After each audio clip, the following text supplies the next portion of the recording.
investing in property makes sense. Investing in the right property takes knowledge. Welcome to the Rewarding Property Decisions podcast. I'm Jared McCabe, Director of Wakeland Property Advisory.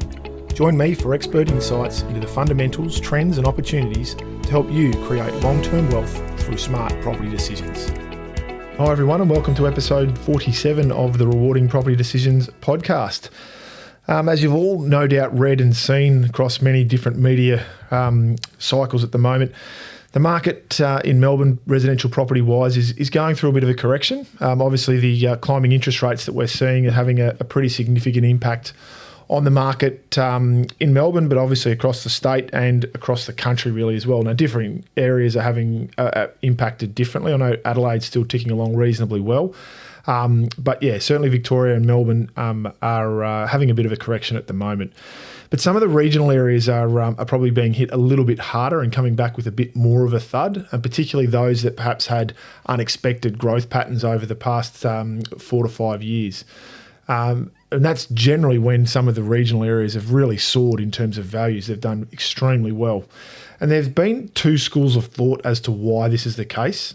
First one has been that it's part of a general demographic shift away from city and metropolitan living. People have been drawn to the slower pace of living in a regional area. Obviously, the peace and quiet that it offers. Employment opportunities are quite good at the moment. The unemployment rate across the country is extremely low, so there's job opportunities in a lot of areas, and certainly greater flexibility as well. But the main thing has been the lifestyle and the opportunity to live outside and enjoy more of nature. Particularly in Victoria, we've got some fantastic areas that offer that lifestyle for people. And if nothing else, one of my pet hates of metropolitan living and the benefits of regional is the lack of traffic that you get. So they're probably some of the main reasons with that demographic shift. But the other school of thought is that it was a one-off trend induced by COVID. And obviously the lockdowns that we experienced, particularly in Melbourne, were pretty extreme, and the limited mobility that we had across the country drew people to regional living. The fact that the lockdowns weren't as severe, but also even when they were, you still had the opportunity to get outside and do a bit more than perhaps what you did in Melbourne. The increased working flexibility during the COVID pandemic, I mean, we had it beforehand, but it really got taken to the next level with Zoom and Teams and all those sorts of wonderful programs that everyone uses and have become second nature in recent times. But they certainly gave greater flexibility to people, and certainly employers in many industries have been able to be and are more prepared to be flexible around working hours, and that certainly helped that regional trend as well.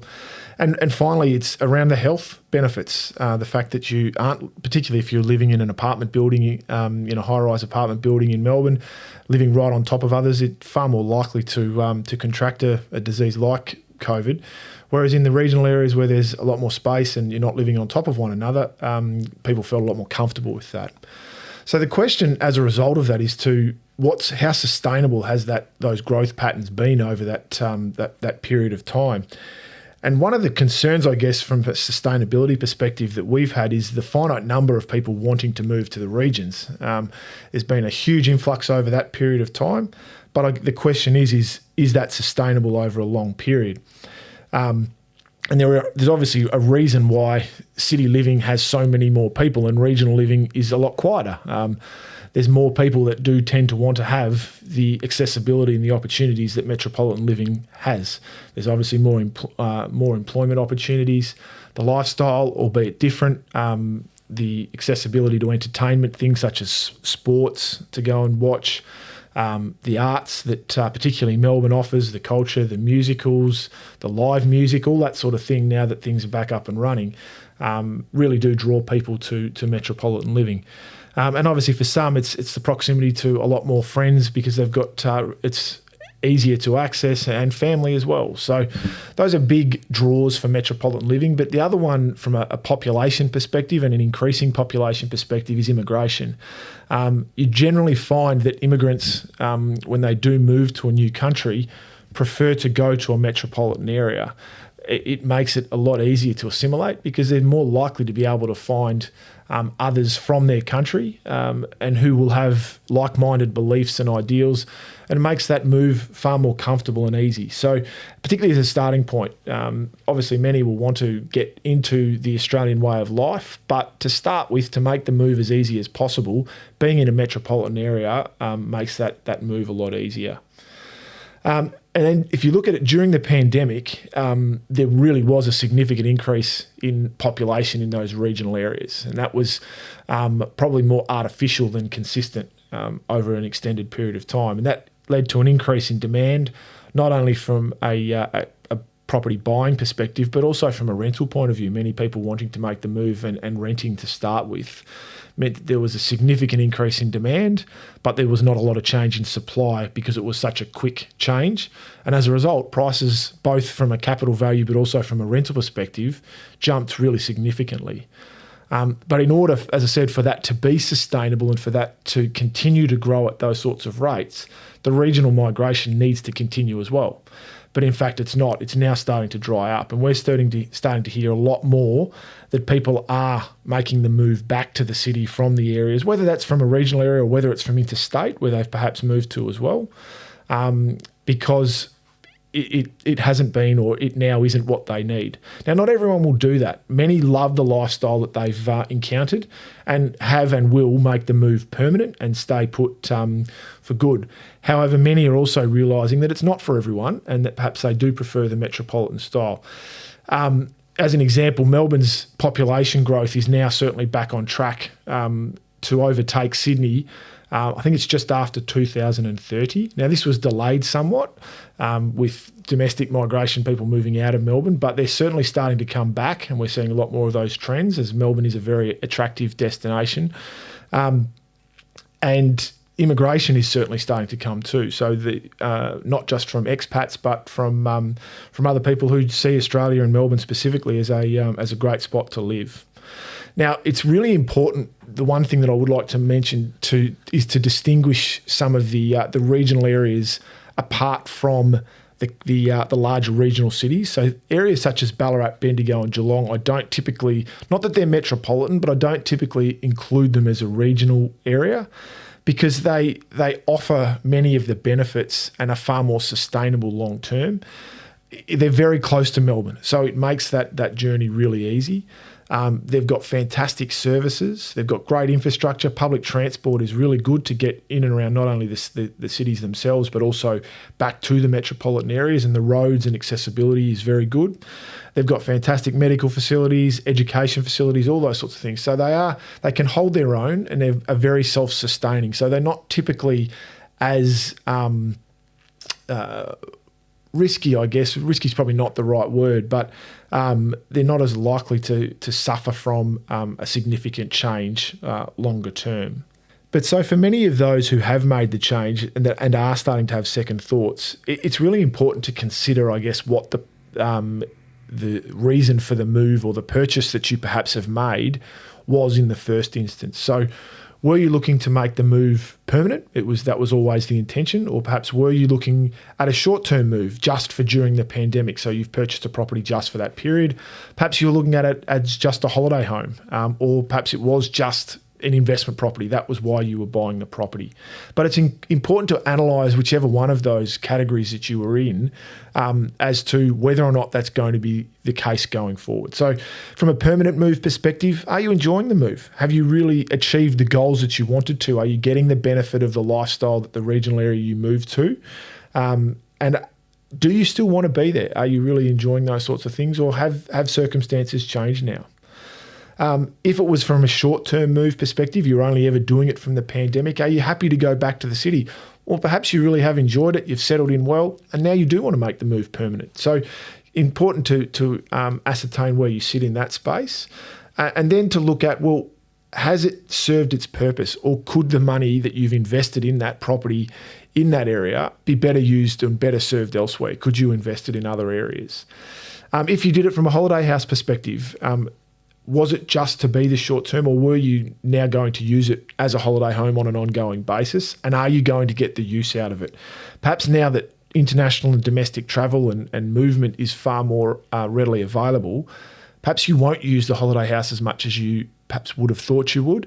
And therefore, again, could that money be better invested elsewhere rather than having it tied up in an asset that you're really not getting use out of that you should? And if you had purchased as an investment property, ideally you've done that with a long-term scope. You don't want to ever buy investment properties on a short-term mindset. But you do also need to review things on an ongoing basis. So has the property achieved all that it will? Was the growth that you managed to get over the pandemic period likely to be a one-off, and therefore it's likely to revert back to previous performance? Or is there scope for continued growth? And are you likely to get good ongoing tenant demand as well? Sometimes there could have been an influx of tenants, as we spoke about before, pushed up rental demands, but now it's starting to come back to earth because there's not that same level of demand coming through the town. So these are all questions that you really do need to ask and consider before making a decision one way or the other. It's, as we said, it's always important to do your research and think about these things before just leaping head on in. And that probably brings me to my case study for today as well. Interestingly, I had a client that came to me just after the first lockdown in 2020 that we experienced. And they really wanted to buy in a regional town. They wanted to make the sea change. They wanted to make it permanently. This client, he's self-employed. He's married with 2 young children who at that stage weren't at school. But he was already working from home. That's what his job entailed. But he'd always been a Melbourne resident, was born in Melbourne, educated in Melbourne, had travelled a bit, but had always reverted back to living in Melbourne. And by his own admission, he really struggled with lockdowns, just did not cope well with them, as many people didn't, and none of us enjoyed them, but particularly this guy just did not enjoy the lockdowns. So we had a couple of really long Zoom and Teams chats around what the objective was and what he could or should do in regards to property in this sense, with their family home and moving. And he was pretty keen to buy something. But I convinced he and his wife eventually that they should just rent to start with, retain their Melbourne home that they'd purchased, and just rent it out and then see what happens. Now, I've suggested that rental approach to many expats coming back from overseas before as well, just to make sure that you are moving or living in an area that you want. Because if you've been overseas, for instance, for 5 to 10 years, things could change dramatically over that period of time. And therefore, you just want to make sure that it is the right decision, because as we always say, buying and selling real estate is very expensive. So you don't want to make a mistake where possible. So anyway, so he and his wife agreed, this client, and they found a really nice family home and made the move down on from a sea change perspective, and they absolutely loved it. Really enjoyed the lifestyle that it offered, the flexibility, the time that they got to spend with their kids. It really, really helped from a mental health perspective, but it also just gave them a fantastic time to be together.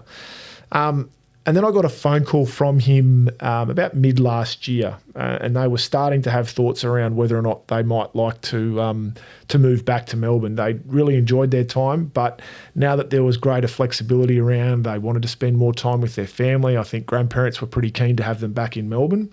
So we had, again, a couple of long chats around that. And by Christmas 2022 last year, they'd made the move back to Melbourne, back in their home. And we're very thankful that they'd retained their property, not only because of the value and the equity that they'd been able to continue to build and have in that home, as the growth had been pretty significant during that 2-year period, but it also made the move back to Melbourne really easy. They were able to serve a notice to vacate on their tenants, get back in by Christmas and make the move pretty quickly and easily. So it worked out quite well. So it's just a matter of making sure that you do the due diligence and the homework before making significant changes around that to make sure that it's beneficial. Anyway, that's about it for today. Thanks for joining me for episode 47 of the Rewarding Property Decisions podcast. As always, feel free to share the podcast far and wide on all social media outlets, LinkedIn, Facebook, Instagram, whatever it might be, Twitter, with colleagues, family, friends. And if you would like further information on how to make rewarding property decisions, please visit our website, wakeland.com.au, and we wish you all the best with your property decisions.